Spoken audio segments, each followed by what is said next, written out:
आज हम अपनी सर्वाधिक महत्वपूर्ण रणनीतियों में तीसरी रणनीति की चर्चा करेंगे। एक रणनीति में हमने बताया था कि कहीं से कभी भी किसी भी परिस्थिति में आप प्री मेंस इंटरव्यू की तैयारी करें। जैसे चलते हुए पेपर का कोई टुकड़ा मिल गया, उसमें लिखी हुई बातों का प्री मेन इंटरव्यू में कन्वर्ट कर लें। एक दिन हमने 24 घंटे को 3 सत्रों में बांट करके फिर पढ़ाई के लिए 8 घंटा तय किया था। उसके लिए भी सत्र निर्धारित करके बताया था कि एथिक्स से लैंग्वेज एक साथ पढ़ें, ऑप्शनल एक साथ पढ़ें, इस तरीके से हमने बताया था। तो वो दोनों रणनीतियों तो आप फॉलो करें। आज हम एक रणनीति बताने जा रहे हैं। जो लड़के 10 अक्टूबर को प्रारंभिक परीक्षा दे रहे हैं और 24 अक्टूबर को यूपी पीसीएस की प्रारंभिक परीक्षा दे रहे हैं, तो क्रमशः जो आईएएस पीसीएस की प्रारंभिक परीक्षाएं अक्टूबर में होने वाली हैं, उन लड़कों के लिए देखिए, कुछ बातें तो आप अपने दिमाग में बैठा लें। अर्थशास्त्र कहता है कसलाय उत्पाद एवं सेवाएं हैं। कितनी भी कोचिंग कर लो, कितनी भी पढ़ाई कर लो, किसी भी कोचिंग में पढ़ लो, अगर सिलेक्शन न हो तो उसका कोई मूल्य नहीं है, न कोचिंग का न आपका।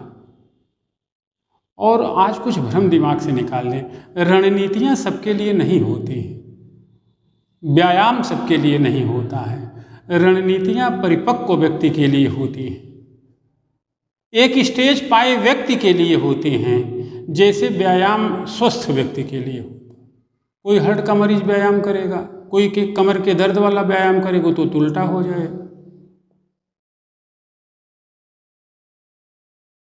हमारे अवध में कहावत कही जाती, बिना बान के कसरत करे, दयून मारे अपने मरे। आदत न हो, एक दिन आप दौड़ लगा दें, अपने आप मामला बिगड़ जाएगा।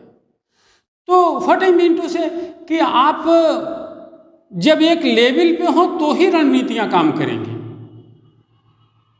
जैसे एक नया कंसेप्ट टेस्ट सीरीज का, जिस दिन से टेस्ट सीरीज यूपीएससी की परीक्षा में घुसा, उसी दिन से यूपीएससी की परीक्षा में औसत अंग्रेजी माध्यम के विद्यार्थी और हिंदी माध्यम का सिलेक्शन खत्म हो गया। लोगों के मन मस्तिष्क से टेस्ट सीरीज कर लेंगे, हो जाएगा। टेस्ट सीरीज से आपके काम में मजबूती आती है, आपकी क्षमता में इजाफा होता है, लेकिन वह तब जब आप पहले से पढ़े हुए हो। और वैसे भी एक सनातनी परंपरा, टेस्ट किसका? जिसको आप पढ़ाए हुए हो, और जिसको आप पढ़ाए नहीं उसका कैसा टेस्ट? तो टेस्ट सीरीज तो कोई संस्था ऑर्गेनाइज कर रही है, कोई टीचर वो आपको पढ़ाया तो वो आपका टेस्ट कैसे लेगा? इस नाते इन भ्रांतिपूर्ण प्रतिमानों से ऊपर उठना होगा, गलत कंसेप्ट से ऊपर उठना होगा, सही रणनीति अपनानी होगी। आज हम बात करेंगे 25+ के लड़कों की, जिनकी थोड़ी पढ़ाई हो चुकी है, या 23+ के लड़कों की, आगे जितना भी हो। नए बच्चे जो अभी अपीयर होना चाहते हैं, 19-20 साल के, 21 साल के हैं, उनके लिए ज़रूरी होता है कि अगर वो औसत हैं, वो बनना चाहते हैं, तो उन्हें पहले गंभीरता से पढ़ना चाहिए। वो एनसीईआरटी पढ़ सकते हैं, वो टेक्स्ट बुक पढ़ सकते हैं। 23 साल के लड़के, 25 साल के लड़के से अपेक्षा की जाती है कि वो एनसीईआरटी पढ़ चुका हो। एक भ्रांति, एक बार एनसीईआरटी रिवाइज, अरे क्या रिवाइज कर लोगे यार? अब अगर 24 अक्टूबर को आपको पेपर है, 10 अक्टूबर, तो आप रिवाइज क्या करेंगे? अगर आप एनसीईआरटी पढ़ने बैठेंगे तो हिस्ट्री ही कंप्लीट नहीं होगी, तो सिलेक्शन तो होने से रहा आपका। अब किताब पढ़ने का समय नहीं है, अब एनसीईआरटी पढ़ने का समय नहीं है, और ध्यान रहे टेस्ट सीरीज का भी समय नहीं है। हाँ, खुद से क्वेश्चन बना के, क्वेश्चन के माध्यम से अध्ययन करने का समय जरूर। ये स्टैंडर्ड लोगों की परीक्षा, स्टैंडर्ड पढ़ाई है। हमें याद आता है डॉक्टर लाल बहादुर वर्मा पढ़ाते थे हिस्ट्री, तो एक ईंट मिली तो एक ईंट से ही पूरी हिस्ट्री पढ़ा देते थे। तो वैसे आपके दिमाग में प्रत्यक्ष समुत्पाद आया तो प्रत्यक्ष समुत्पाद से आप बौद्ध दर्शन पढ़ लें। आप 1885 आए तो भारतीय राष्ट्रीय कांग्रेस की स्थापना, सेफ्टी वाल्व की थियरी, उनके प्रणेता, उनके प्रतिपादक, उनके अध्यक्ष, सब कुछ उसी समय 1885 की सारी घटनाएं आपको पता। अब पढ़ाई हो चुकी है, तैयारी मेंस की होती, प्री की नहीं होती है। इस नाते हम अपने विद्यार्थियों से अपेक्षा करेंगे कि अब आप मेंस की तैयारी करते रहें। मेरी यह रणनीति भी सही रहेगी कि रणनीति के आधार पर, ये अध्ययन की एक रणनीति यह भी के आधार पर, यह शायद 35 मिनट का वीडियो है और यह रणनीति भी सही रहेगी 16 मिनट 16 सेकंड का है। इनको आप देखें। अब जो रणनीति होनी चाहिए, टेस्ट सीरीज से सिलेक्शन नहीं होगा, किताब पढ़ने सिलेक्शन नहीं होगा, भ्रम में न रहें।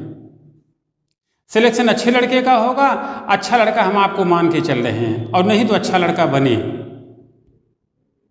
तो इस समय आपको अपनी तैयारी क्वेश्चन के माध्यम से करनी चाहिए। आप रूटीन बना लें कि किसी 4 घंटे में हम क्वेश्चन बनाएंगे, 25 क्वेश्चन डेली, 24 अक्टूबर तक। हमारा सिलेक्शन तो ऐसा हो रहा है। क्वेश्चन हिस्ट्री का हो सकता, करंट का हो सकता, पॉलिटी का, इकोनॉमी का, किसी भी चीज, जीएस सेट किसी का भी हो सकता। तो उस क्वेश्चन के माध्यम से आप पॉलिटी पढ़ें, उस क्वेश्चन के माध्यम से इकोनॉमी साइंस पढ़ें। जैसे फर्ज करो एक क्वेश्चन आपको है, आमतौर पे पीछे से छोटे क्वेश्चन पूछे, सरल आई से थोड़ा सा टफ पूछे तो आईएएस के लिए मान लें, लेकिन आईएएस पीछे में बांट करके नहीं, कि स्टैंडर्ड मेंटेन करिए। तो आप इसमें देखो, जैसे क्वेश्चन है कि अनुच्छेद 14 की भाषा में राज्य लोक कल्याण के लिए विधि के समक्ष समता एवं विधियों के समान संरक्षण के निर्देश एवं दर्शन को अवधारित करेगा। इसमें निहित मूल्य, दर्शन, संबंध और अंतर से संबंधित तथ्यों में कौन सा शामिल नहीं है। अब पहले तो आप ये देख लें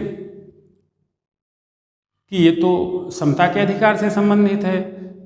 तो आप सोचो यार, पहले मूल अधिकार पढ़ते हैं, मूल अधिकार से पहले नागरिकता है, नागरिकता से संग्रह, तमाम चीज़ें हैं, तमाम फैक्ट हैं। तो आप सोचो, चलो मूल अधिकार पहले पढ़, मूल अधिकार क्या है, परिचय क्या, महत्व क्या है, मूल अधिकार भारत में कितने सुरक्षित हैं, मूल अधिकार का वर्गीकरण, मूल अधिकार के समतुल्य अन्य अधिकार जो भारतीय संविधान में दिए गए हैं, 265, 300 का, मूल अधिकारों में संशोधन है, तमाम बातें। तो वैसे तो भैया 3 दिन में मूल अधिकार खत्म होगा, 24 में जो 4-3 महीना, उसमें 3 दिन घट जाएगा। ऐसे तो आपको अपरंपार चीजें पढ़ाई करनी थी, तो संभव नहीं है।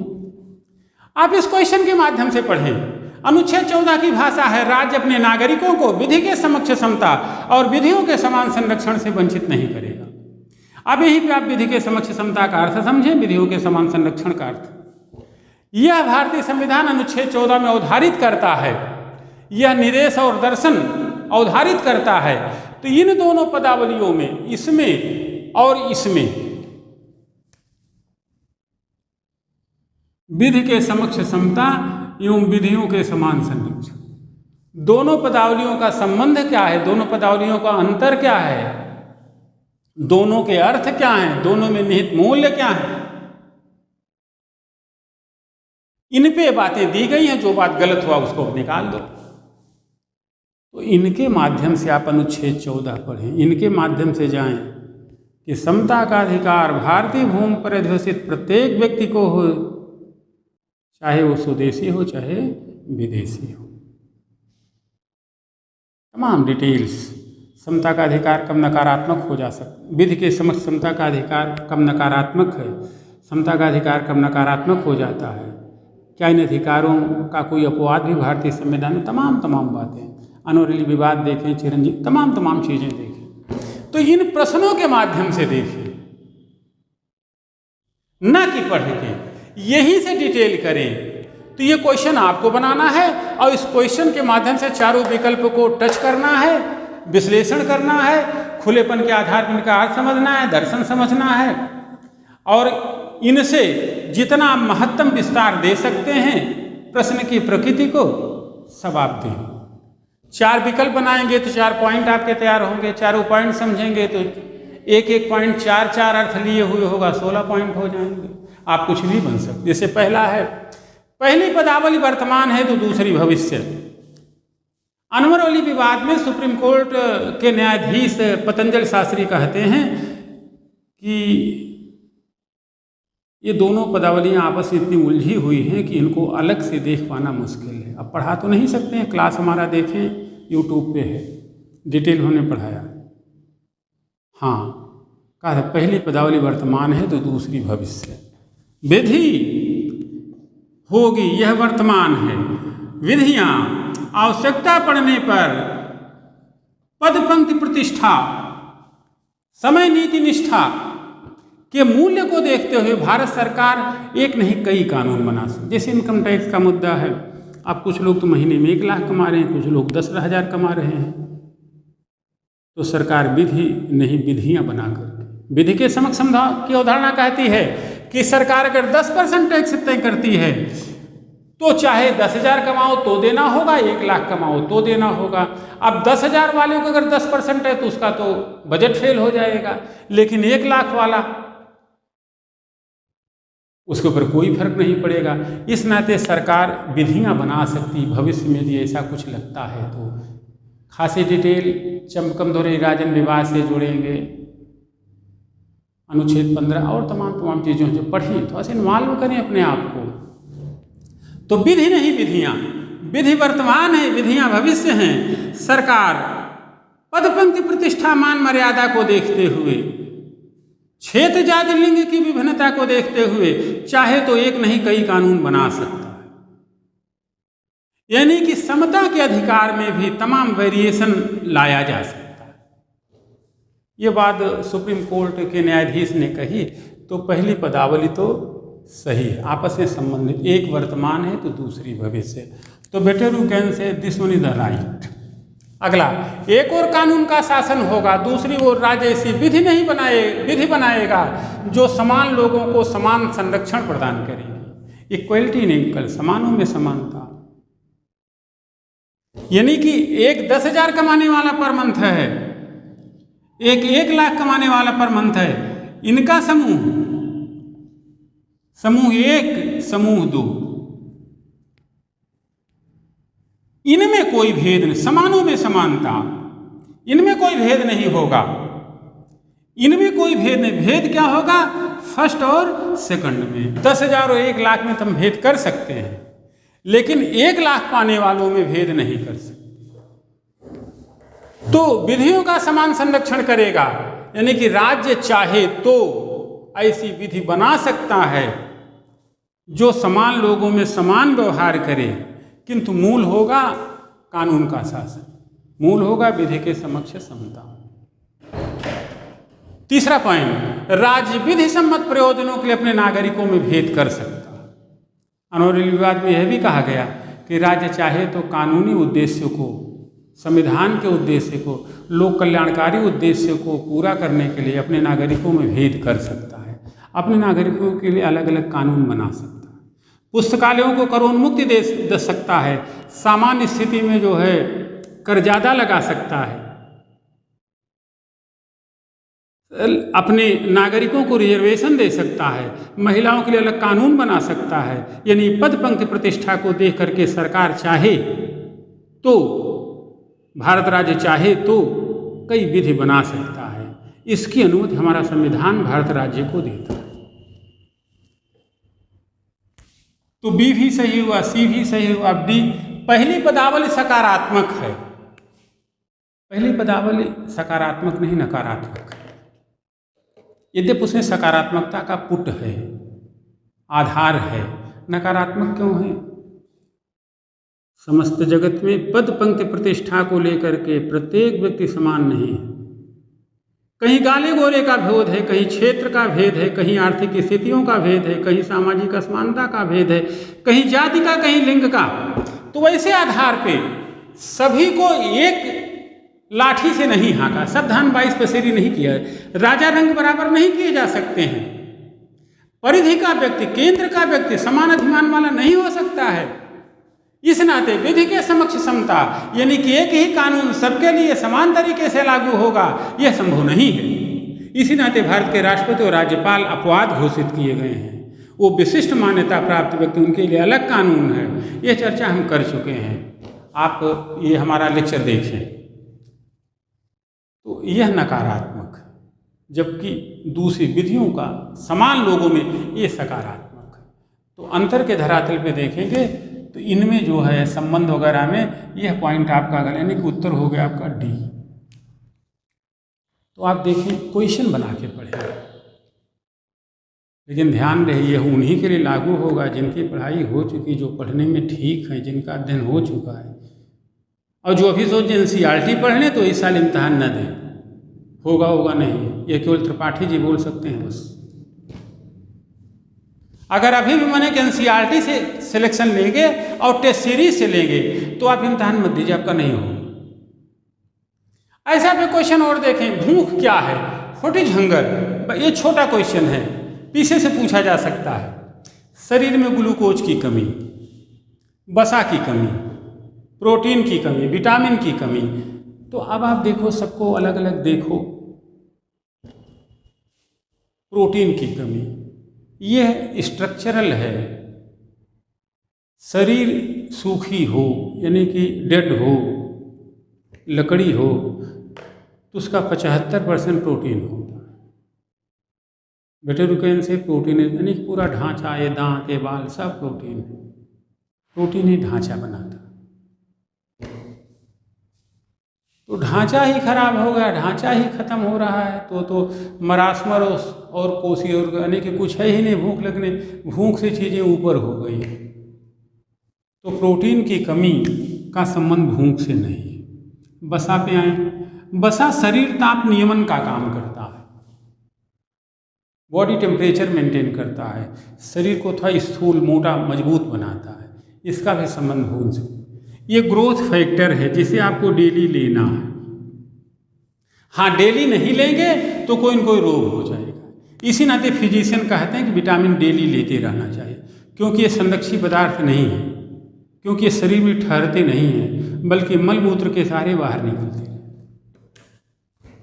तो आपका यह भी ग्लूकोज की कमी, ग्लूकोज गुड़ यही तुरंत ऊर्जा देता है, और यही जब कम होता है तो भूख का एहसास होने लगता है। तो ग्लूकोज की कमी ही भूख और प्यास का एहसास है। हमारी इंट्रोसेप्टर्स ग्लैंड जो स्टमच में पाई जाती हैं वो क्रमाकुंचन करने लगती हैं, मस्तिष्क के हाइपोथैलेमस से रिक्वेस्ट करते हैं कि ग्लूकोज लेवल डिक्रीज डाउन, कम हो रहा, भोजन की व्यवस्था की जाए। तो आप पता लगा विटामिन पढ़े जा रहे हैं। अब विटामिन पढ़ने, अगर विटामिन की तैयारी अब तक नहीं, CD से रोग क्या होगा, D का केमिकल नेम क्या है, तब कुछ नहीं होने वाला है। विटामिन के कंसेप्ट क्या है, अब नहीं होने, वो अब पढ़ा जा चुका है। तो इन रिक्वेस्टिंग सेंस हम अपने प्रिय विद्यार्थियों से कहेंगे, अपनी बड़ाई कर लेते हैं, हम इस समय अनूठे शिक्षक हैं इस फील्ड में, लेकिन हमारी बात सुनी और मानी नहीं जा रही। हमारी एक भी बात मान ली गई तो आपका सिलेक्शन हो जाए। तो नकारात्मक मूल्यों में, गलत रास्तों में, स्ट्रेटजी इधर उधर पे तब जब आपकी तैयारी हो चुकी।